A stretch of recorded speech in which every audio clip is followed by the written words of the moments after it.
do so sooner rather than later. Our program of action, National Resistance Campaign. As you announced last week, NASA has two organs: the Coalition's Parliamentary Party, PP, and the National Resistance Movement. The resistance movement shall be responsible for implementing a vigorous, positive political action program that includes economic boycotts, peaceful processions, picketing, and other legitimate forms of protest. If there is no justice for the people, let there be no peace for the government.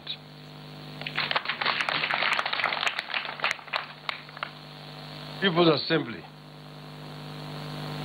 Governments are not above constitutions, and constitutions are not above the people. The people retain ownership of the sovereign power. This is the reason why all the progressive constitutions, the people reserve the right to exercise their sovereignty directly. That is contained in Article 1 of our Constitution. The fate of all governments that usurp and abuse power is to fall. We have obligated ourselves to respect, obey, and defend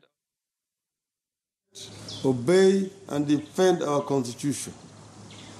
We are now compelled by this obligation to chart our way back to democracy, constitutionalism, and the rule of law. We announce today the establishment of a People's Assembly.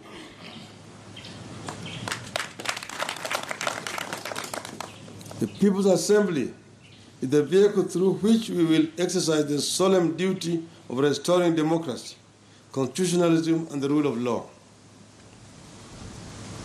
The People's Assembly will be a broad-based forum consisting of elected leaders and the leadership of other sectors of society, in particular workers, civil society, religious leaders, women, youth, and economic interest groups. We will be announcing the date and program of the Assembly's inaugural convention in the coming days. The People's Assembly will continue to exist until a legitimate presidency is restored.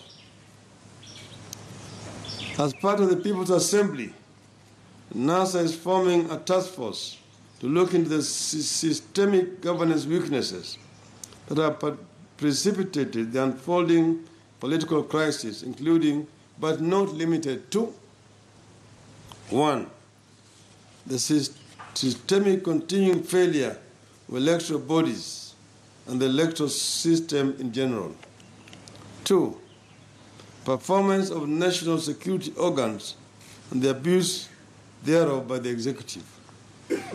3, the political architecture and the structure of the executive and parliament in particular. 4, protection and safeguarding of devolution. 5, exclusion and discrimination in the allocation or distribution of public resources.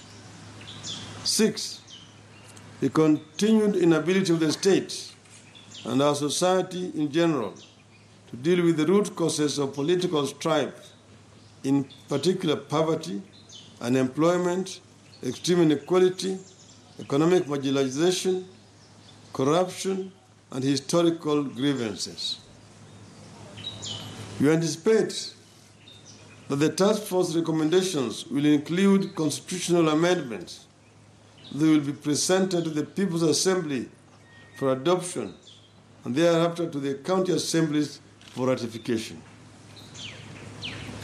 We call upon all county assemblies to pass resolutions supporting the establishment of the People's Assembly. Defense of the right to peaceful protest. Peaceful protest is an inalienable political right. as an alien political act is one of the most important freedoms that we have secured for ourselves in our 2010 Constitution.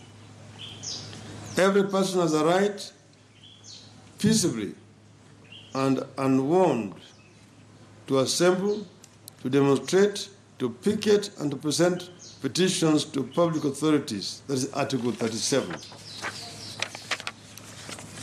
Since the announcement of the August 8th election, the Jubilee government has sought to criminalize dissent. Over 60 innocent Kenyans, including children, have died needless deaths, and many more maimed at the hands of would-be despots seeking to impose their will on the people. A system of government where dissent is criminalized as a name. It is called a totalitarian state. We are often reminded that external vigilance is the price we must pay for liberty. So we will guard our right to dissent by exercising it.